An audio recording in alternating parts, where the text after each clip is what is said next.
நீங்க எத்தனை முறை வந்தாலும், எத்தனை துரோகிகள், அடிமைகள், அரசிகள், கோமாளிகள், கொலைகள் துணைக்கு அழைச்சிக்கிட்டு வந்தாலும் உங்களால தமிழ்நாட்டை வீழ்த்த முடியாது. உறுதியோடு சொல்றேன். டபுள் இன்ஜின் சொல்லி வடமாநில மக்களை ஏமாற்றி அவங்க வாழ்வாதாரத்தை அழிக்கிற உங்க டப்பா இன்ஜின் தமிழ்நாட்டில் ஓடவே ஓடாது. கொத்தடிமை கூட்டமான அதிமுகவின் தோல்ல வந்து பாஜக வருது. ஸ்டாலின் மறுபடியுமே அவர் என்ன பேசுறது தெரியாம பேசிட்டு இருக்கிறார். அதாவது வீட்டுக்கு போகும்போது வேற வழி இல்லாமல் ஏதாவது கத்திக்கிட்டு போகணும். அவங்களுக்கு நல்லா தெரிஞ்சு போச்சு. அவங்க நினைப்பு என்னன்னா, என்டிஏ கூட்டணி வந்து வலுவாக இருக்காது, நிச்சயமாக அவங்களோட கூட யாரும் இணைய போகிறதில்லை என்கின்ற பெரிய ஒரு கனவோடு தான் அவங்க இருந்தாங்க.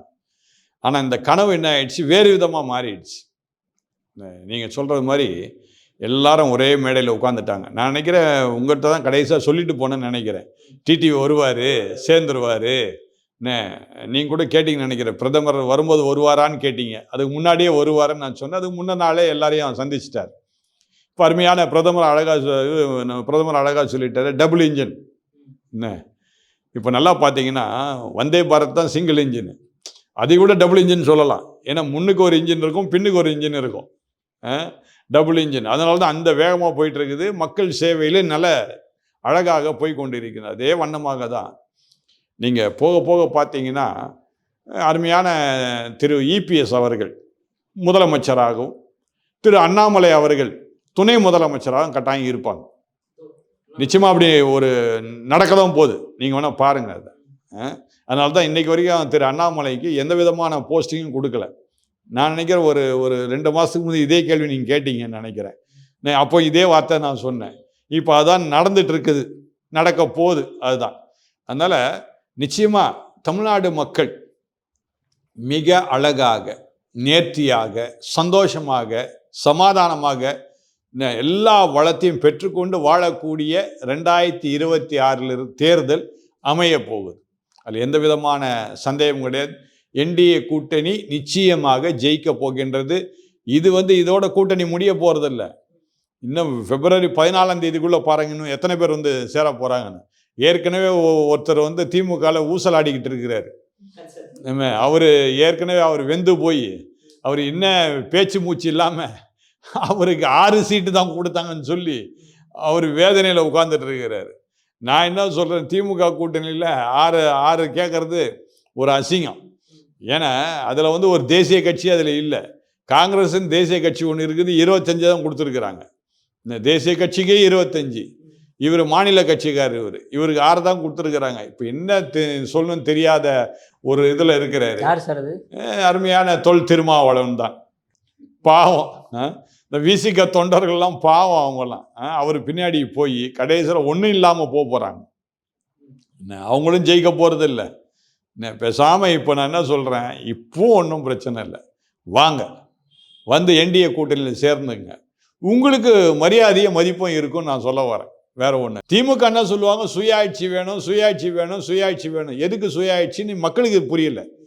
ஆனால் சுயாட்சி என்னன்னா தங்க குடும்ப சுயாட்சி. அது 5 வருஷம் அழகாக சுயாட்சி பண்ணிட்டாங்க இல்லை, மாநில சுயாட்சி இல்லை, அது குடும்ப சுயாட்சி. நல்லா அருமையாக பண்ணிட்டாங்க. குடும்பம் நல்லா செழித்து இன்னும் ஒரு ஏறக்குறைய 100 ஆண்டு காலம் அவங்க வாழ்வதற்கு வேண்டிய எல்லாவற்றையும் நிறைவாக இந்த 5 வருஷத்துல சேர்த்து வச்சுட்டாங்க. ஆமா சார். ஏன்னா பராசக்தி படத்தோட ப்ரொடியூசர் யாருன்னு பார்த்தா இன்ப நிதின்னு தான் சார் போட்டிருந்தாங்க. பாருங்க எப்படி சொல்றீங்க நீங்க. நிதி, இன்பத்துல நிதி. நல்லா கவனிக்கணும், பேர்லயும் பாருங்க நிதி இருக்குது. நிதினா அது பணம் தானே. ஆக இன்பமாக இருக்கக்கூடிய நிதி உடையவர்கள் அவர்கள்னு அர்த்தம்.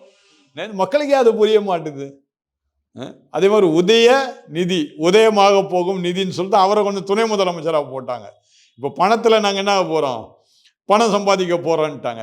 சம்பாதிச்சாச்சு. இப்போ என்ன பண்ணிட்டாங்க, பராசக்தின்னு சொல்லி பராசக்தி நாங்கள் இன்ப நிதியாக நாங்கள் இருக்கிறோன்னு முடிச்சிட்டாங்க கதையை. நீ பக்கா கரப்ஷன்காரன் கரெக்டாக கண்டுபிடிச்சிட்டார்ல. பணம் ஒன்று தான் உனக்கு குறிக்கோள், அதுவும் மோசடி பண்ணி தான் பணத்தை சம்பாதிக்கிற. மக்கள் பணத்தை நீ சம்பாதிச்சு பாக்கெட்டில் வச்சிருக்கிற. மக்கள் அதாவது மக்கள் போய் போடுற காணிக்க அந்த கோயில் உண்டியிலேருந்து திருடி, கோயில் உண்டியை திருடி கொண்டு போய் வீட்டில் சேர்த்து வச்சிருக்கிற. இப்படி பக்கா பண மோசடி கரெக்டாக தெரிஞ்சு வச்சிருக்க பிரதமர் அவர்கள். அடுத்து மாஃபியா. பக்கா மாஃபியா கும்பல் தானே. என்ன போதை வஸ்துகள், பல போதை வஸ்துகள், கஞ்சா, பீனு, ஊசி, ஈசி, என்னென்ன போதை வஸ்து இருக்கோ அத்தனை இந்த 5 வருஷத்தில் நடந்தது. அந்த போதை வஸ்துகளாக வரக்கூடிய பிரச்சனைகள், அடுத்தது கொலை, எத்தனை கிரைம் நடந்தது, கொலை, பாலியல் பலாத்காரம், எல்லா துறைகளிலும் நடந்தது. சமீபத்தில் ஒருத்தர் என்ற ரொம்ப வருத்தமாக சொல்லிட்டு இருந்தாங்க, என்னங்க இந்த மாதிரி நடந்து போச்சே அப்படின்னாங்க. நான் சொன்னேன், நடக்க தான் செய்யும், அது வேறு வழி இல்லை. ஏன்னா இந்த ஆட்சி அப்படியேப்பட்ட ஆட்சி. இந்த ஆட்சி நீங்கள் கேள்வியே கேட்க முடியாது. நீங்கள் போய் புகார் அளிக்கணும்னு நினச்சா கூட உங்கள் புகாரை ஏற்றுக்கொள்ள மாட்டாங்க. அப்படிப்பட்ட நிலைமை தான். ஒன்றும் இல்லை, மறுபடியும் நான் ஞாபகப்படுத்தணும். ரோட்டில் என்ன ஆகுது, ஏதோ பாவம் 2 வீலர்காரன் போகிறான், இவர் விசிகா தலைவர் போகிறாரு, மோதனும் அங்கே பிரச்சனை ஆகுது. இன்னைக்கு வரைக்கும் யார் மேலே கேஸு? மோதனவர் மேலே இல்லை, அடிப்பட்டவர் மேலே தான் கேஸு. அதே மாதிரி டிஜிபி வாசல்ல ஒருத்தர் அடி வாங்குறாரு, அடி வாங்குறவர் தான் கேஸு, அடித்தவனுக்கு கேஸு இல்லை. அப்படியாப்பட்ட ஒரு கிரிமினல் ஆட்சியாக இந்த ஆட்சி இருந்திருக்கு. அருமையாக டெல்லியில் உட்கார்ந்திருந்தாலும் தமிழ்நாடு மாநிலத்தில் என்ன நடக்குன்னு அழகா கிரைம், மாஃபியா, கரப்ஷன் அழகா சொல்லிட்டார் அவர். அதனால நம்முடைய பிரதமரை பாராட்டணும். இன்னும் வந்து அழகா இந்த மாநிலத்தினுடைய காரியத்தை கரெக்டாக சொல்லிட்டார். மக்கள் தான் இதுக்கு தீர்ப்பளிக்கணும், சரியான தீர்ப்பளிக்கணும். இதுக்கு மேலேயே மக்கள் ஏமாந்தாங்கன்னா இந்த கரப்ஷனும் மாஃபியாவையும் கிரைமும் மக்களை மொத்தமாக சாப்பிட்ரும். சார் அதே மாதிரி இப்போ ரீசெண்டாக இப்போ ஒரு வீடியோ வைரல் ஆச்சு, பார்த்தீங்கன்னா இல்லைன்னு தெரில.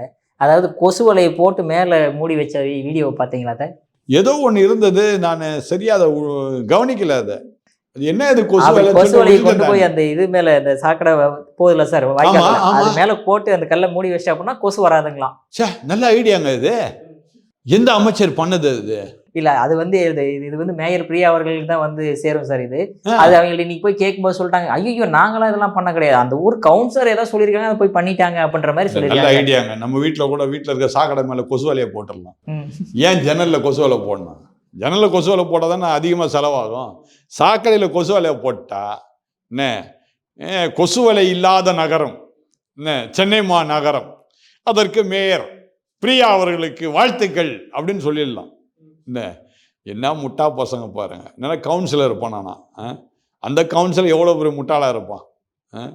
ஏங்க இது என்னன்னா, அவன் என்ன செய்திருப்பான், கொசு ஒழிப்பு திட்டம் சொல்லி ஒரு காரியத்தில் அதில் பணத்தை எடுத்துட்டு இருப்பான். புரியுதுங்களா?